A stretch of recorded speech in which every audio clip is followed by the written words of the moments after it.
All right, man. In this video, we're going to be talking about the Pistons versus the Magic series and what the Pistons need to do to go ahead and win and come back in this series because they down 3-1 at this point.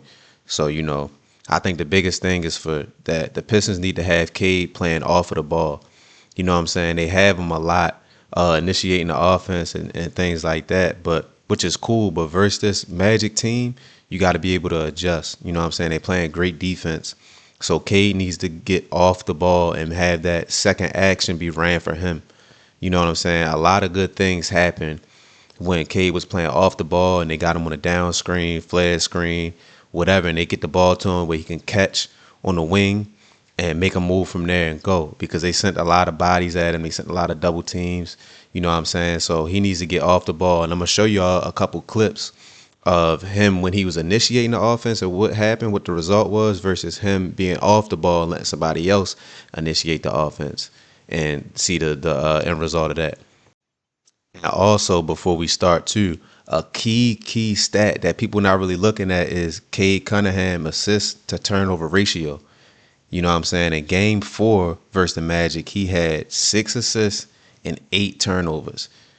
That should never happen as a point guard. If you the guy that's initiating the offense, you should never be below a 2-1 assist to turnover ratio in the playoffs like this. And again, that's not more so a shot at Cade. That's more so a shot at the coaching staff need to adjust because I think he had 4 turnovers in the first half or something like that. So him initiating the offense is kind of like stagnating them because they don't know how to score without Cade really doing things. You know what I'm saying? So like I said, I'm gonna show you all these clips and we won't break it down. All right, so this is the very first play of the game, right? Tip off. You got Cade right there, right? Now let's see. He's going to initiate the offense straight off this jump ball. Right, they get the tip. Now you see him going to get it. Right? He goes and get it. Now he's initiating the offense. Now you see they got Thompson right there setting that ball screen.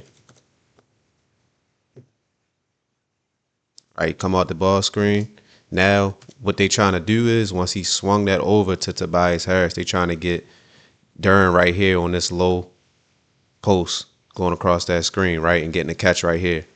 But look who doesn't have the ball. Cade doesn't have the ball, right? Obviously, he doesn't have the ball.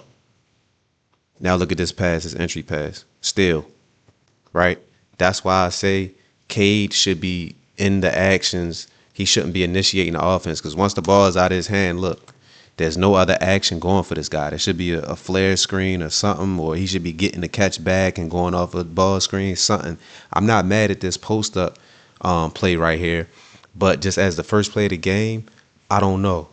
If I'm down 2-1, I don't know if I want that as my first play. You know what I'm saying? Especially the pass coming from Tobias Harris, who never really been a playoff guy necessarily. You know what I'm saying? But like I said, man, when he initiates the offense, bad things kind of happen. Not every time, but more so than not. Bad things happen. That's the first play of the game. You know what I mean? All right, cool. This is a perfect example right here. You see Cade off the ball, right? Now he's initiating the offense. He's going to get Jalen Duran a catch right here, right? So let it play a little bit. He gets that catch, right? Now you see what's going on. Asar Thompson is setting that screen for Cade to come off right here. He's also running over and setting that screen as well. And then once he get off of this double screen here, it's going to be a dribble handoff with him and Jalen Duran, right? Right into a shot. Quick decisions. When he's not initiating the offense, he's better versus the Magic. You know what I'm saying? More space. He's very, very good with making quick decisions. You know what I'm saying? It's like the game slows down for Cade a lot. You know what I mean? But he has to be off the ball in this specific series versus this specific team. Get him off the ball because the Magic is playing great defense on him when he initiates the offense, and not a lot of good results come from him initiating the offense. But let's take it from the top here. So you see he initiate the offense. Now he's off the ball. Come out the double screen into the handoff, right into the shot. No dribbles, not a lot of energy. This is what the Pistons need to do if they want to come back in this series. All right, now they kind of do the same play, but different kind of action. So you see him with the ball out top, right? You got Jalen Duren right here, and Cade is off the ball, like we've been saying this entire video. What's going to happen is Jalen Duren's going to get a catch, right? And then he's going to go ahead and set that screen for Cade to come off right into that dribble handoff again.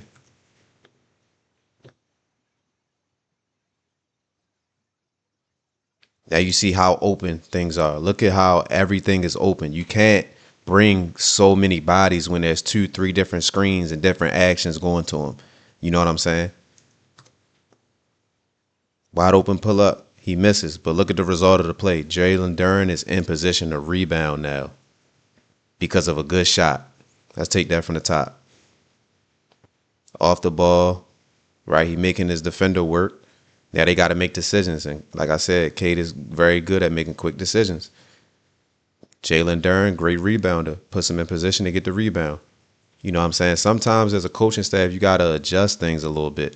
You know what I'm saying? Sometimes your point guard might have to be your shooting guard that night.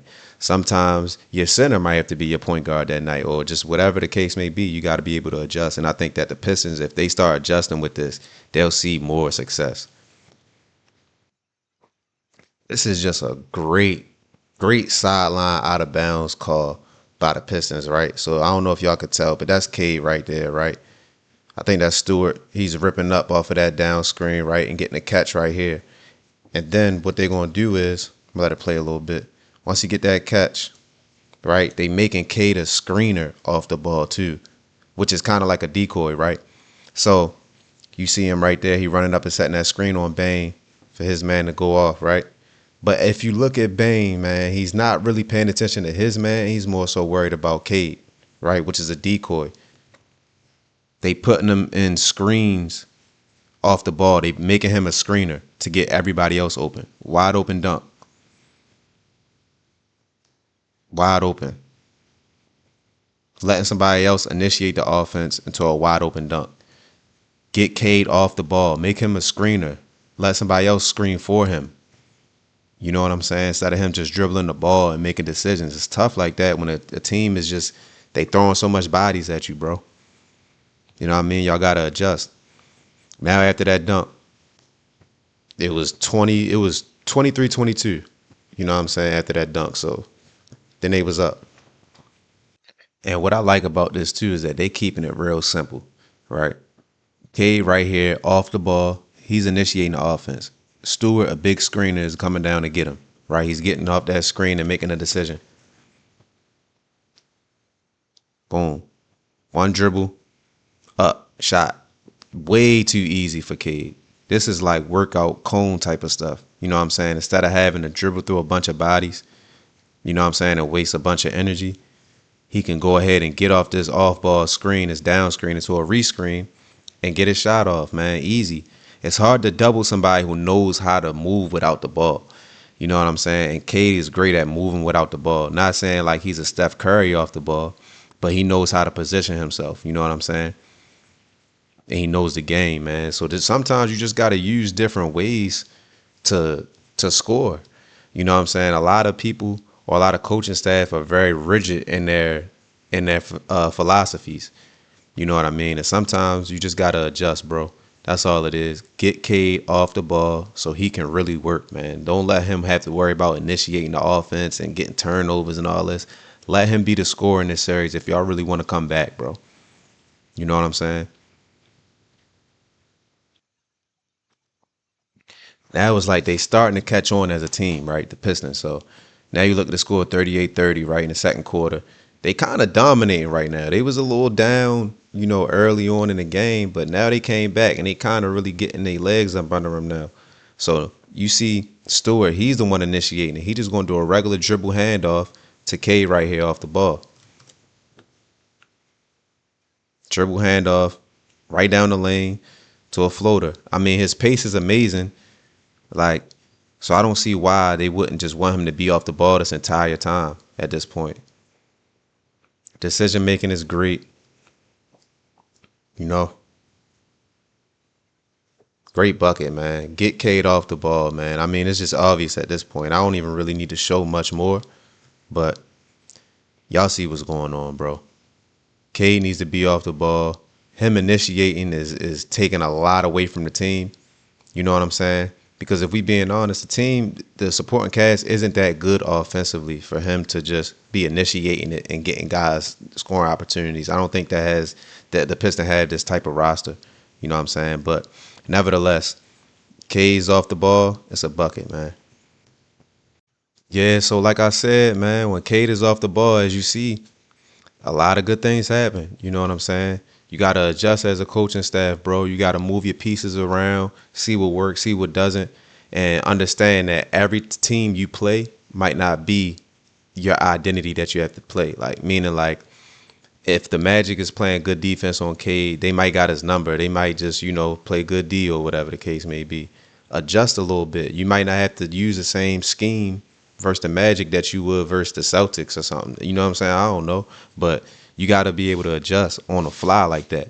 You know what I'm saying? And it's perfect because Cade is the type of guy that can adjust and play off the ball like that. So I don't know why it's taking him this long to realize that. You know what I'm saying? But like I said also early in the video, like the Pistons team, their supporting cast around Cade isn't that good offensively to be like, Cade, you initiate and be the quarterback and just dime people up and make stuff happen. Like Cade can do that as a player, but he doesn't have that supporting cast to do that.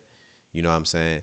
He has to be the guy where it's like for other people to score, he has to be the screener. He has to be the decoy. He has to be the one that's going to set the screen and then getting them open because everybody's so focused on him. It's different ways to get your teammates to score. So, I mean, that's what I think. You know what I'm saying? They play tonight around like 7 o'clock. Game 5, I think it is. So they down 3-1. So I mean, it's desperate times, desperate measures. You gonna have to adjust, bro. You gonna have to put Cade off that ball. But you know what I mean? Let me know what y'all think, man. Any comment is welcome. Like, comment, subscribe. We out.